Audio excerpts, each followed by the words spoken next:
नमस्कार, जय जोहार साथियों। आप देख रहे हैं छत्तीसगढ़ तक। मैं हूं आपके साथ पूजा शर्मा।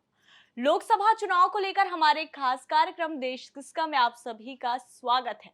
देश किसका, इसका खुलासा बहुत जल्द हो जाएगा, क्योंकि रिजल्ट को लेकर जो उल्टी गिनतियां हैं वो शुरू हो गई है। 4 जून को लेकर अब ज्यादा लंबा इंतजार नहीं करना पड़ेगा और बहुत जल्द इस बात का खुलासा हो जाएगा कि इस बार देश आखिर किसका होने वाला है।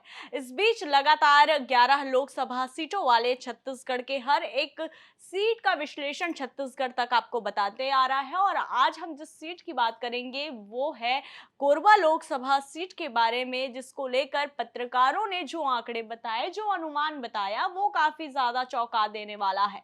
मनेन्द्रगढ़ में पत्रकारों से हमारे सहयोगी ने बातचीत की ये जानने के लिए कि इस बार का जो लोकसभा चुनाव रहा है वो पिछली बार की तुलना में कितना अलग रहा है और इस बार क्या यहाँ पर जो है बाजी पलट जाएगी। कांग्रेस के हाथ में ये सीट है, क्या कांग्रेस के हाथ से ये सीट फिसल जाएगी और अब बीजेपी के कब्जे में ये सीट आ जाएगी। इसको लेकर पत्रकारों ने अपने तमाम तरह के राय दिए और इस बीच जो सबसे बड़ी बातें उन्होंने कही है उस पर हम यहाँ पर बातचीत करेंगे। तो कोरबा लोकसभा क्षेत्र के अंतर्गत आता है मनेन्द्रगढ़ भी, और मनेन्द्रगढ़ के पत्रकारों से जब ये सवाल पूछा गया कि भाई इस बार कांग्रेस को किस जीत के लिए ऐसा कौन सा आधार है जिसको आधार बनाकर कांग्रेस जीत का दावा कर रही है, साथ ही साथ जो संविधान को लेकर लगातार संविधान के मुद्दे को उठाते हुए बीजेपी को घेरने का काम कांग्रेस कर रही है, क्या इसका फायदा कांग्रेस को मिल सकता है।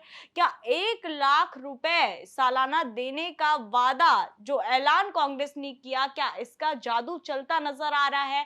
तो क्या कुछ कहा पत्रकार ने, आइए आपको सुनाते हैं। कोरबा लोकसभा की बात की जाए तो रुझान का तो अभी ये 4 तारीख को ही पता चलेगा, पर जिस तरह से पूरा ये मोमेंटो चला चुनाव शुरुआत से लेके आचार संहिता से अभी चल रही है, जो 7 मई को चुनाव हुआ है, उसके पहले जो नेताओं के बीच में जो चुनावी संघर्ष चला, जैसे कि कांग्रेस ने बताया कि सरोज पांडे बाहरी है और जो 1 लाख रुपए देने की जो इनकी बात थी। दूसरा, कांग्रेस का जो संविधान बचाओ जो आंदोलन चला और उसको लेकर जो इन लोगों ने लोगों तक बात पहुँचाई, वो बड़ी मजबूती से ऐसा लग रहा है कि उसका इफ़ेक्ट देखने को मिला है। जैसा कि आपने सुना कि जो मनेन्द्रगढ़ है उस क्षेत्र में कांग्रेस ने 1 लाख रुपए देने की जो बात कही, इसका कुछ ना कुछ तो असर होता जरूर नजर आ रहा है। और यहाँ पर एक तीसरा मोर्चा गोंडवाना गणतंत्र पार्टी, जो कि एक क्षेत्रीय पार्टी है, इसके जो वोटर्स हैं वो किसका खेल बिगाड़ सकते हैं, क्योंकि जिस तरह से जब जीजीपी के प्रत्याशी चुनावी मैदान पे उतरते हैं तो इसका फायदा कहीं ना कहीं कांग्रेस को मिलता है और बीजेपी को नुकसान उठाना पड़ता है। लेकिन इस बार बीजेपी को फायदा होगा कि नहीं होगा, और बीजेपी के जो वोटर हैं उनका मूड बदला नजर आया, यानी कि उनका जो मूड बदला है वो कांग्रेस के लिए क्या फायदेमंद साबित हो सकता है। इसको लेकर क्या कुछ कहा पत्रकार ने, आइए आपको सुनाते हैं। दूसरा, जो गोंडवाना जो पार्टी होती है, वो जब भी खड़ी होती है तो भाजपा को फ़ायदा होता है।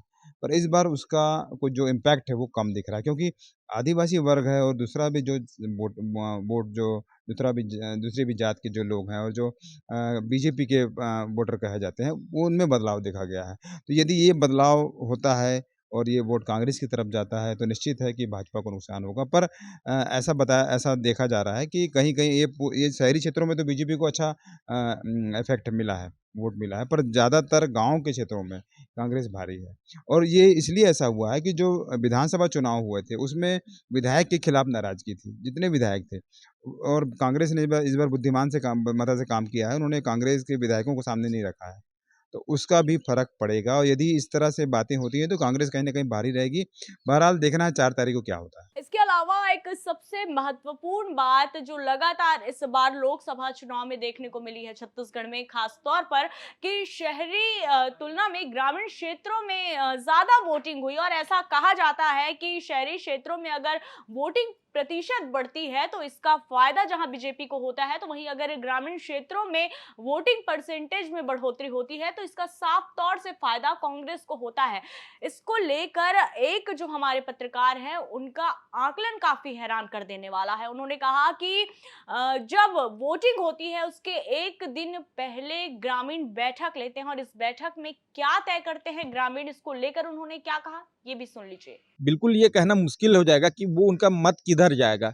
लेकिन आपको ये मैं बता देता हूँ कि जो ग्रामीण होते हैं वो हम लोग भले सोचते हैं कि ये इनके तरफ चले जाएँगे, वो उनके तरफ। वो 1 दिन पहले जो होता है उनकी एक जो स्थानीय ग्रामीण होते हैं वो आपस में मीटिंग करके तब वो वोट डालने के लिए किसको जिताना है या किसको हराना है, ये फैसला वो 1 दिन पहले करते हैं। और अभी जो निश्चित तौर पे प्रधानमंत्री आवास योजना और ये जो मातृ वंदन योजना है, इसका फ़ायदा कहीं न कहीं बीजेपी को दिखे मिलेगा ही मिलेगा।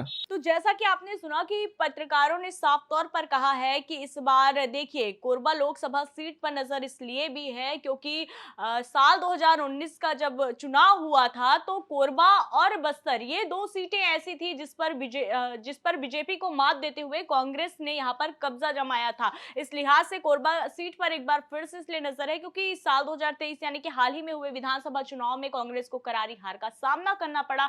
तो क्या अब कोरबा की ये जो सीट है इसको बचा पाएगी कांग्रेस, क्योंकि दांव पर लगा है, यहाँ पर प्रतिष्ठा दांव पर लगी हुई है महंत परिवार की। एक और जहां पर ज्योत्सना महंत दोबारा यहां पर सांसदी का चुनाव लड़ रही है, तो वहीं सरोज पांडे को यहां पर बीजेपी ने चुनावी मैदान पर उतारा है। लगातार बाहरी प्रत्याशी होने का दंश यहां पर सरोज पांडे झेल रही है। कांग्रेस लगातार ये आरोप लगाते आ रही है कि ये बाहरी प्रत्याशी हैं। हालांकि जो आरोप है वो ज्योत्सना महंत पर भी कम नहीं लगे हैं। मौजूदा वो सांसद हैं और स्थानीय कुछ लोगों की अगर माने तो लगातार उन्हें लापता सांसद यहां पर कहा जाता है। ये भी उनके ऊपर आरोप लगे हैं कि 5 साल तक जो हमारी सांसद रही है, कुछ क्षेत्रों में तो उन्हें ग्रामीणों ने देखा तक नहीं। जो काम यहाँ पर विकास के होने चाहिए थे वो काम यहाँ पर उन्होंने नहीं किए। तो इस बार जो ये मुकाबला है साथियों वो काफी ज्यादा टक्कर का है। हालांकि इस बार जीत का जो ऊंट है कोरबा में किस करवट बैठता है ये देखना काफी रोचक होगा और इसके लिए अब ज्यादा दिन का इंतजार नहीं। 4 जून काफी समीप है और इस दिन इस बात से पर्दा उठ जाएगा कि इस बार क्या कोरबा की लोकसभा सीट कांग्रेस के हाथ में जाती है या फिर यहाँ पर बड़ा बदलाव होता है और बीजेपी इस सीट पर बाजी मार लेती है। तो फिलहाल इस रिपोर्ट में इतना ही। छत्तीसगढ़ से जुड़ी ऐसी तमाम खबरों से अपडेट रहने के लिए देखते रहिए छत्तीसगढ़ तक। जय जोहार, नमस्कार।